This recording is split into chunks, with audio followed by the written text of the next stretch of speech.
Direction à présent la Turquie, où les personnes impliquées dans la tentative de coup d'État raté ne seront pas enterrées dans les cimetières publics. Un cimetière pour traîtres a été préparé à Istanbul pour enterrer ceux qui ont participé à la tentative de ce putsch manqué qui a causé la mort de 270 personnes. Florent Rodeau nous en dit plus. Voici ce que les autorités turques appellent le cimetière des traîtres. C'est ici, dans la banlieue stambouliote, que seront enterrés ceux qui sont morts en tentant de renverser le pouvoir turc le 15 juillet dernier. Si pour le moment un seul corps y gît sous terre, au moins 3 autres devraient suivre ces prochains jours. Rien que de regarder cette pancarte, ça me donne des frissons. Il n'y a qu'en Turquie qu'on peut voir des mots comme cela, nulle part ailleurs dans le monde. Cela signifie que nos autorités et notre gouvernement pensent que c'est ce qu'ils méritent.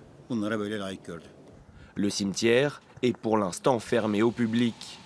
Le maire d'Istanbul espère qu'une fois ouvert, les Turcs y viendront maudire les tombes de ceux considérés comme des traîtres par le président Recep Tayyip Erdogan. Situé à proximité d'un refuge pour chiens, il ne fait pas l'unanimité au sein de la population. Ils ne devraient pas être enterrés près de nos chiens, ils ne devraient être enterrés nulle part en Turquie. Ils devraient être incinérés et leurs cendres jetées dans l'océan. Le gouvernement turc a annoncé que les putschistes enterrés là ne bénéficieront ni d'une pierre tombale, ni des rites religieux. Une situation dénoncée par Amnesty International.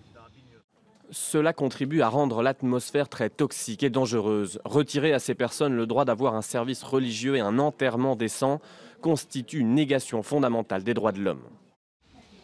L'annonce de la création de ce cimetière a provoqué un tollé sur les réseaux sociaux. Certains utilisateurs se disant choqués par le manque de respect accordé à ces putschistes.